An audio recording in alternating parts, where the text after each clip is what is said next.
Okay, so the cables are good to go. Remember, we want them firmly connected at all times. Probably should check them throughout each day. I'm synced remotely to the machine itself, so I'll monitor the data feed at all times, but it never hurts to have other eyes checking it out once in a while. The antibiotic drip's working fine too. Just make sure you flush out any air bubbles from the tubing whenever you swap the bags out. Let's try to avoid embolism, okay? And we've got to keep the catheter area clean to avoid infection. Change the dressing daily and generously swab the insertion area with alcohol pads. And please, wash your hands a lot before and after you do any of this stuff. Okay, that's it. That's the best I can do for myself for now.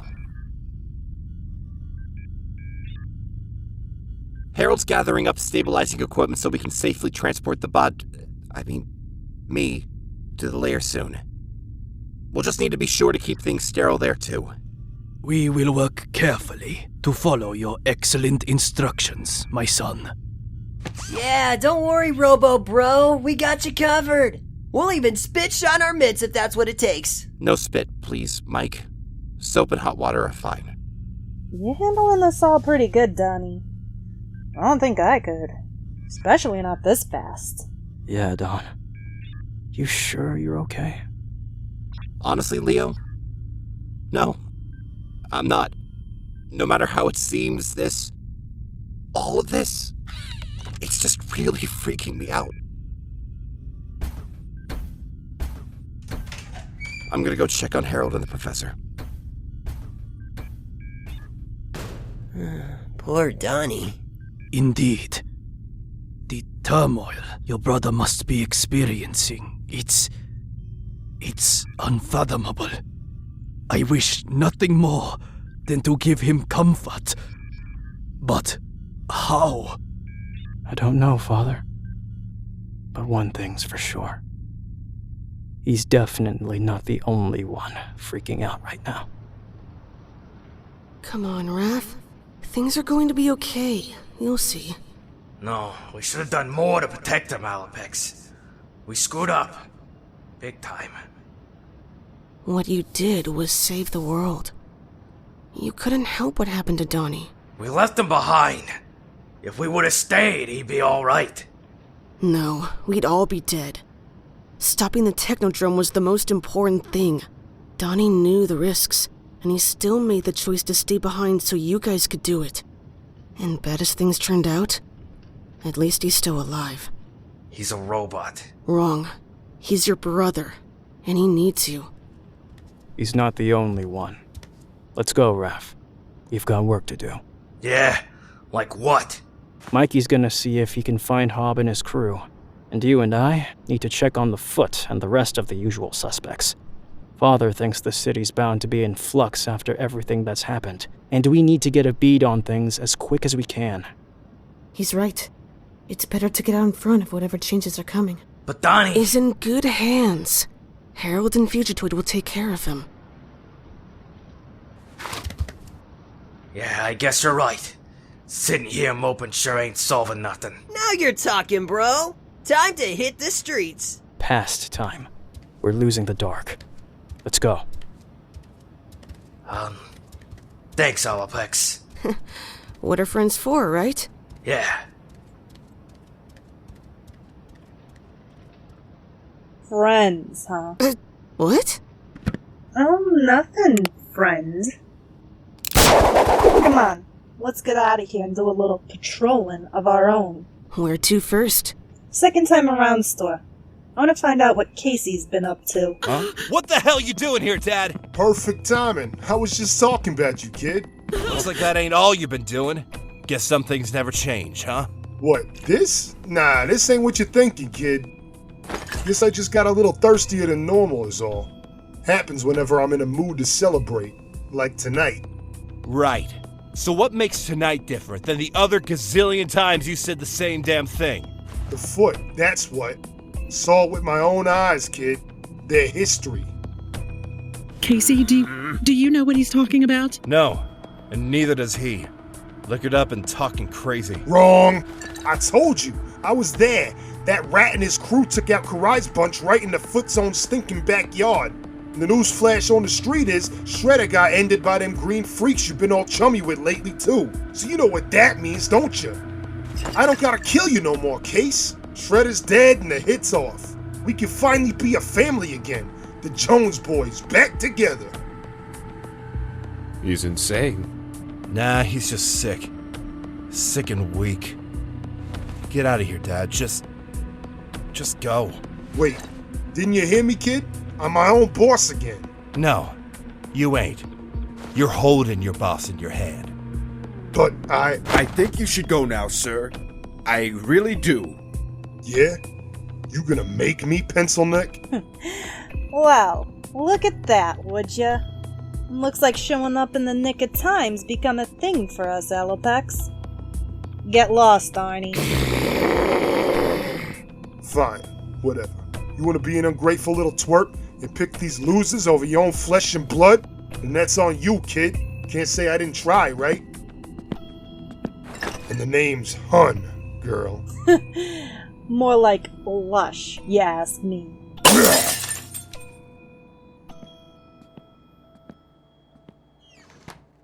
I'll clean that up. Let me help you, son. Mr. and Mrs. O'Neill, these are my friends, Angel and Alopex. Guys, these are April's parents. Hi. It's nice to meet you. Oh, my. So how long were you here? Long enough. Old man's given a new meaning to roided and ripped, I see. You okay? Yeah, old news. Dude's been spewing all his normal crap. Stupid drunk. Well, I don't disagree about the stupid part. But faded as he wasn't lying about one thing. The Foot got their butts handed to him, big time. By the Turtles? Mm-hmm. Splinter, too. Good. Not totally. There's some really bad news, too, Casey. We have been battered. We have been bloodied. Master Shredder is gone. But we are by no means beaten. We will rise from the dust and the ashes of this defeat, and we will become more formidable than we have ever been.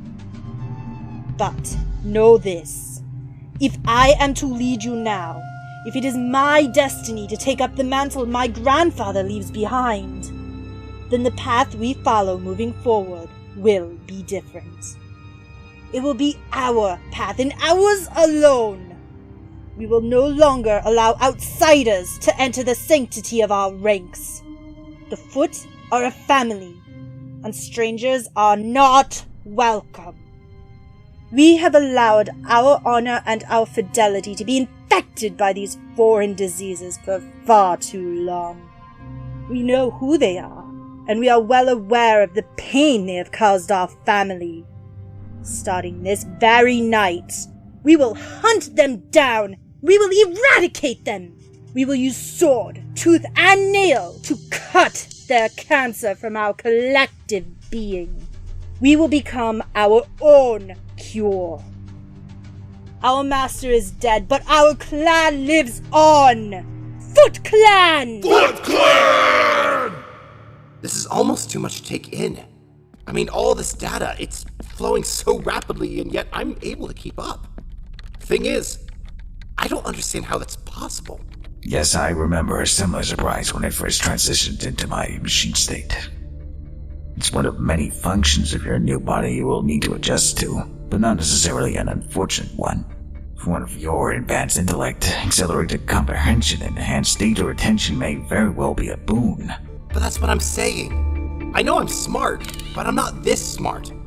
And if it was only my mind that transferred into Metalhead, shouldn't I be intellectually at the same level as I was before? I mean, no pun intended, but only my shell changed, right? One would think so, yes. But in our early tests of mind transference on planet Trino, we found that an unexpected synthesis between man and machine takes place during the transfer, one we could never quite explain. It's as if the natural brain synapses join with the artificial mechanical processors of the host system, forming a symbiotic bond of sorts, rapidly performing multiple calculative and cognitive functions. Like some kind of strange integrated circuit? Exactly, Donatello. Strange. and often exhilarating.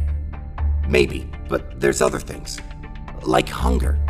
I know I don't need to eat, at least not in this body, but my mind is telling me I should be starving right now. And tired, but I'm wide awake. And then there's the pain. I swear my back is killing me where that freak smashed me with his hammer. Phantom pains and circadian rhythm. What? What you're feeling. Your back is a phantom pain sensation. Happens to a lot of amputees. And your hunger and tiredness are just your biological clock ticking at you. Feels more like technology than biology at this point. But I see what you're saying, I guess. No guessing about it. And speaking of technology, how's that arm holding up?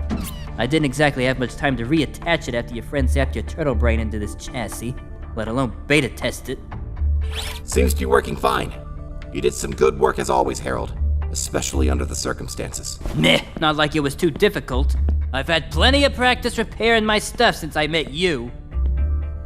Is your friend always so disgruntled? Nah, don't let Harold fool you, Professor. He puts on a grumpy mask, but underneath it all, he's a really good guy. Well, I'm super glad you and your bros are all alive, Mikester, all things considered.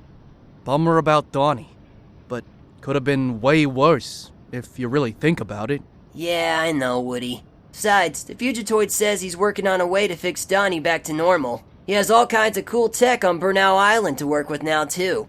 See? That's something. But that's not all that's bugging you. Huh, amigo? No, not really. It's just that we beat Krang, and we're pretty sure Shredder, too, and still the first thing my dad's got us doing is looking for where the next trouble's gonna come from. It's like, what's the point, dude? I try to act all tough in front of my family, but just once I wish the fighting would lead to something good, and not just more fighting, you know? I hear you, bro, but you guys did save the whole world from a gnarly death. Far as your old buddy Woody's concerned, that's a darn good thing. That is pretty awesome, huh? The Mikester, like a boss. Thanks, man. I needed that. And this. Now, I got some mutanimals to find. No worries, bro. Just remember, tough as you ninja dudes are, it's okay to ask for help from your friends sometimes.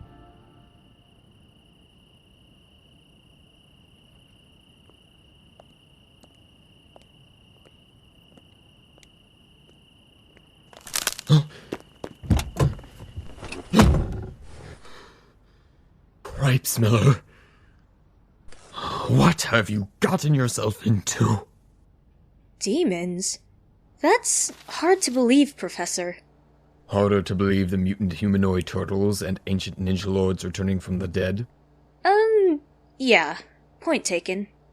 As I was saying, Miss O'Neill, it's all right here in the scroll. According to this, thousands of years ago, a small family of incredibly powerful immortals ruled the Earth. A pantheon, if you will. Each sought to impose their will over the others in a seemingly endless game of conquest and intrigue. But then they mysteriously disappeared during a time of great calamity and massive destruction. Like the biblical flood? Perhaps. There are stories of a great flood across many religions and cultures throughout history, so whatever the source, all seem to be in agreement it happened. It continues that, in time, they inspired myth and legend, and were believed to be gone forever. But they weren't gone. They simply waited. Waited? For what? Waited and watched as the chaos of the rapidly multiplying mortal race overtook the world that once belonged to them. All the while anticipating the continuation of their game, a resurrection of the contest between them that would unfold over long centuries. Mortal creatures would be their pawns, affecting the world on the Immortals' behalf during the long march towards an endgame, with the ultimate prize being uncontested control of the world. Wow. This is all very... wow. Yes, and there's an indication in the text that there's a companion piece to it. A book of some kind that's being held separately in the American Southwest somewhere. Why in America? I don't know why. I've only just begun to decipher it, and everything about it is mysterious. I found it amongst the Foot's archives, and I'm not even certain they know it exists. It seemed to have been hidden away for quite some time when I discovered it, and frankly, I don't know why I took it. It just felt significant. And now I'm going to take it from you. What? Wait! You don't know what to do with that! I want Splinter to take a look at this to see if it makes any sense to him, and to figure out if the Foot are involved. Now, you can try to stop me, but that didn't go so well for you last time, did it, Professor? Good. I'll be in touch, Professor. Stay safe. Stay safe, she says. Yeah, right. Hello, Professor Miller. And goodbye. You look surprised, my friend. Did you really think that Stockgen was the only hand I had playing in the game? You mistake impatience for surprise, Stockman. My reunion with my clan awaits, and I grow weary of these delay tactics. I am beginning to regret granting you my time. Perhaps you are not as prepared to be my partner as you claimed, Oh, ye of little faith. Why do you think I brought you here before returning you to your kung fu cronies, eh? The truth is, I maintain a number of offshoot and front companies. This particular one, I set up utilizing funds I was secretly funneling away from Stockgen projects being financed by General Krang. What do the letters represent? TCRI? That would be the Techno-Cosmic Research Institute. I thought the name an apropos pun considering who the unwitting benefactor was. I have no interest in puns, Stockman. Nor do I have respect for a business partner who openly admits he is a dishonorable thief. Oh, don't you worry, Shredder. That was the old embezzling Stockman, not the new hero Stockman, who saved your life even though he could have just as easily left you for dead. No, the new Stockman has a vested interest in being completely frank with you, even about past transgressions. It's just good business. Let's go inside, shall we? By the way, how do you like the new suit we got you? I find it uncomfortable. Yes, not enough razor spikes, I suppose. Never fear. My driver will deliver your armor inside where you can be as shiny and as conspicuous as you please.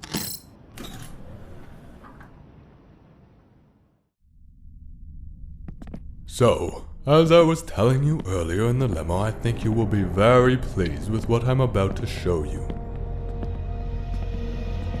You see, when I was a boy, my father was an avid chess player, an obsessive fanatic really, and he constantly used the game as a teaching tool, always trying to instill in me the importance of staying as many moves ahead of my opponents as possible.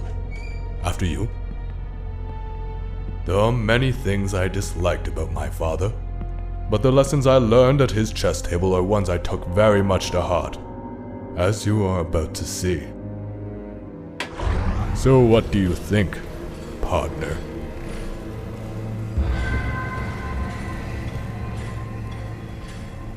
Well, this has certainly been an eventful evening, but I think I've reached my limit. Time for this old gal to get some shut-eye. This whole guy, too. It was very nice to meet you, Angel, and Alopex. Same here, Mrs. O'Neill. Please, call me Beth. Good night, all.